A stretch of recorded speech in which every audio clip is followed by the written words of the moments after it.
네, 안녕하세요. 반갑습니다. 저는 현재 대한탁구협회 수석부회장을 맡고 있고 또 한국마사회 탁구단 총감독을 맡고 있는 현정아 감독입니다. 반갑습니다.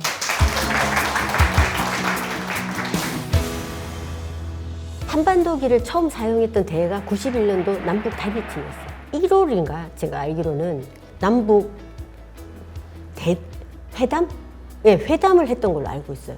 남북 회담을 1월에 했을 때 탁구와 축구를 남북 단일팀을 하겠다라고 그렇게 이제 체육회담을 했을 때 얘기를 해요. 그래서 우리는 1월 달에 했으니까 2월 달에 합숙훈련이 없었어요. 그래서 3월에 이제 우리가 4월에 세계선수권대회를 거의 하거든요. 3월 초에 남북 단일팀이 됐대. 이런 얘기를 들었어요.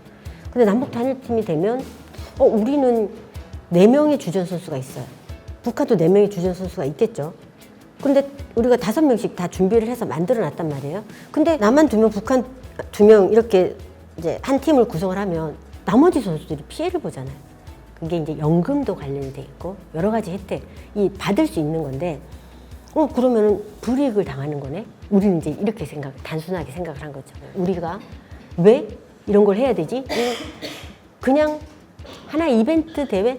이걸로 끝날 건데 우리가 왜 희생이 돼야 되지라는 그런 짧은 생각을 가지고 이제 일본으로 향합니다. 3월 26일 날 저희가 나리타에 도착을 해요. 2주일씩 2군데 사는데 니가다로 가는 신칸센 안에서 처음 만났어요.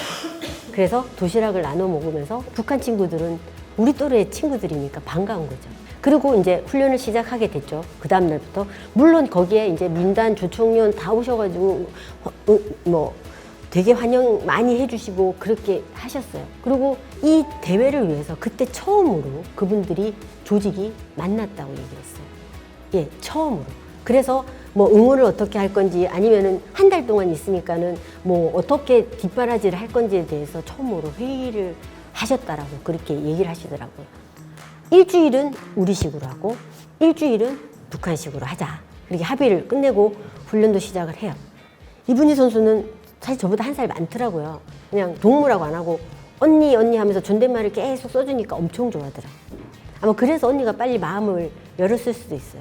그리고 훈련을 하러 갈 때에는 어떻게 가냐면은 작은 버스 있죠. 작은 버스. 요즘에는 이제 큰 버스 다니는데 딱 선수단이 딱 20명만 탈 수가 있어요. 선생님들이 이 차를 못 타요. 그러면은 그때가 난리가 나는 거예요. 서로 좋아하면은 옆구리도 찌르고 웃기도 하고 그리고 우리가 이제 요즘에는 이게 뭐라 그러지? 연예인들이 쓰는 어떤 그런 용어들 있잖아요. 요즘 인기 있는 용어들. 그때 유명했던 용어가 서울 뚝배기에서 그랬걸랑요, 저랬걸랑요 이게 되게 유행이었어요. 그래서 우리가 그런 얘기를 하면 사람들이 깔깔깔 대고 막 웃어주고 그렇지만 훈련을 할 때에는 집중도가 높았어요. 왜냐면 서로 잘하고 싶거든요. 저는 남한 대표로 또 북한은 또 북한 대표로 잘하고 싶고 그런데 이분이가 아팠어요. 네, 실제로 진짜 간염이 있었어요. 이분 선수가 자꾸만 예선전 할 때 지는 거예요. 이분이 컨디션이 너무 안 좋으니 교체를 해야겠다. 그래서 유순복으로 교체가 돼요. 8강까지는 제가 하고. 근데 이분이가 지니까는 겁이 나는 거예요. 이분 선수가 컨디션이 나쁘니까 뒤로 가면 또 질 거잖아요. 진다라고 생각을 하는 거죠. 저 입장에서는. 그래서 죽을 똥 살 똥 이제 결승전까지는 올라가야 된다. 실질적으로 이제 유순복 선수가 준결승에서 들어왔는데 유순복 선수도 졌어요. 그래서 제가 오롯이 3점을 따면서 결승전에 진출을 하게 된 거죠. 근데 결승전에 가서 우리가 경기를 한다고 해서 이긴다? 북한과 남한이 만났으니까 이긴다? 그렇게 말 못해요. 중국 선수 세계 제일 잘하는 1등, 2등, 이분 선수가 그때 3등, 저는 5등 이렇게 있다면 1, 2등이 중국이 보유하고 있어요. 시합을 뛰게 됐는데 이걸 제가 1번 나가서 1번에서 이겼어요. 근데 유순복이가 나갔는데 2번에서 여러분 잘 아시는 덩야피 세계 1위예요. 세계 선수권을 3년을 재패를 했고 올림픽을 2번을 재패를 했던 엄청난 그런 선수예요. 근데 그 친구가 유순복한테 진 거예요. 2대 0이 됐어요. 복식을 했는데 우리가 첫 번째 게임 이겼어요. 그러면 제 생각에는요, 이거는 그냥 넘어가는 거예요. 예, 우리의 흐름으로 다 잡은 거예요. 넘어가는 거예요. 그런데 복식 두 번째 게임을 하는데 15대 15에서 이분희 선수가 서브를 이렇게 높게 띄워서 넣어요. 왼손잡이인데 오른손으로 높게 띄우고 서브를 눌러오는데 팍 잡더라고. 폴트를 주는 거예요. 와, 우리 너무 억울한데? 그래서 그거 계속 생각하다가 복식을 졌어요. 4번에서. 제가 졌으니까 얼마나 이제 자책을 하면서 뒤에서 보고 있었겠어요. 유순복 선수가 저 까우준 선수랑 하는데 자신이 없다 그러고 들어갔거든요. 그러고 들어가서 시합을 하는데 막 미친 듯이 하는 거예요. 뭐 하나 끝나고 나면 점프를 막 한 30cm 뛰면서 화이팅을 하고 막 그랬어요. 근데 첫 번째 게임을 19로 이겼어요. 두 번째 게임도 막 시소를 하면서 19대 19까지 갔어요. 그리고 19대 20으로 이기고 랠리를 하다가 21대 19로 딱 이기는 순간 그때는 지금하고 약간 많이 달라요. 옛날 카메라들 아시죠? 이렇게 큰 카메라. 결승을 올라갔으니까 그 카메라가 우리한테 다 쏟아진 거예요. 그러니까 선생님들이 우리를 보호하려고 다치면 안 되니까 선수들은 우리 4명만 이렇게 데리고 저기에 라카가 하나 있었고 라카실에다 딱 가뒀어요. 저는 금메달 따고 한 번도 울면서 뭐 이렇게 해본 적이 없는 사람이에요. 근데 엄청나게 막 눈물이 나요. 근데 이 눈물이 무슨 느낌인지를 모르겠어요. 정말로. 저기 발 밑에서부터 뜨거운 게 이렇게 올라와서 막 우는데 진짜로 대성통곡가 돼. 서로 안아가지고 아무 말도 안 하고 울었어요. 근데 가만히 생각해보고 그러니까 저는 그런 느낌이었어요. 이거 통일인가? 이렇게 하는 게 통일을 이룬 것 같은 건가? 그런 생각이. 그렇게 해서 했는데 이제 더 중요한 거는 이제 시상식을 하잖아요. 애국가가 없잖아요. 그것도 이제 뭘 할 건지 거기서 정한 거예요. 예, 아리랑으로 하자. 그래서 거기에 그냥 아리랑이 쫙 올라가면서 이제 일본이었잖아요. 일본. 나는 그 체육관이 한국인 줄 알았어. 민단과 조총련이 거의 다 온 거야. 엄청나게 제일 동포들이 많잖아요. 펑펑 울어요. 그러니까 저희들도 같이 울고 그랬던 기억인데 그게 이제 저는 그렇게 얘기를 하죠. 그곳은 일본이었고 우리를 좀 힘들게 했던 중국을 상대로 남한과 북한이 하나가 돼서 우리는 역사를 썼다. 네, 그렇게 얘기를 했어요. 그러고 난 뒤에 제가 통일 전도사가 된 거예요. 그거 끝나고 난 뒤에 늘 같이 있으면 좋겠고 그 친구들이 아직도 그때의 20대의 기억으로 다시 생각이 나고 그래서 이분이는 늘 제가 이산가족이 북한에 남겨놓고 온 사람이 아닌데도 불구하고 이산가족을 남겨놓고 온 사람 같이 힘들고 이분이는 내가 언젠가는 우리 집에서 내가 따뜻한 밥을 제가 음식 잘 못하지만 할 줄 아는 거 몇 개는 있거든요. 그런 걸로 해서 대접을 해주고 싶고 그 왜 못 만날까요? 난 좀 이해가 안 되네. 이분이를 그렇게 못 만나야 되는 그런 나라에 저희가 살고 있다라는 게 정말 저도 너무 가슴이 아파요. 사실은. 그리고 또 한 번에 남북 단일팀이 있었어요. 2018년도였는데요. 이거는 이제 하려고 간 게 아니에요. 그때도 세계선수권 대회를 갔어요. 8강에서 이제 한국과 북한이 붙은 거죠. 그때. 그랬는데 그때 갑자기 우리 유승민 그때 IOC 위원이 왔어요. 와가지고는 갑자기 오늘 시합이 6시에 끝났어요. 8시부터 작업을 하는 거예요. 야, 이거 남북 단일팀 만들자. 근데 그게 가능할까요? 예. 단일팀으로 가자. 근데 제일 중요한 거는 정부로부터 승인을 받아야 될 거 아니에요. 남북 단일팀 할 거다 하고. 오케이. 밤 10시에.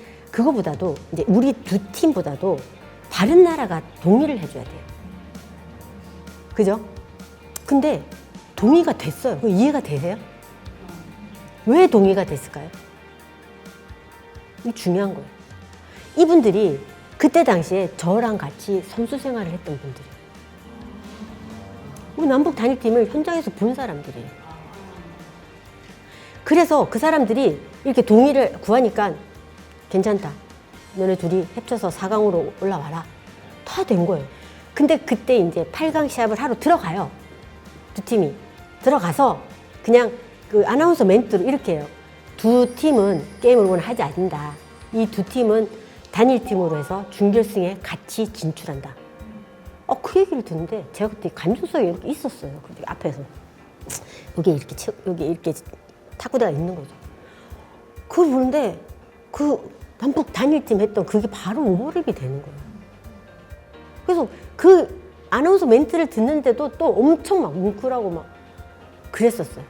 물론 이제 저희가 올라가서 그 대회를 하는데 졌지만 그냥 그 모습 그대로가 너무 좋아 보였어요.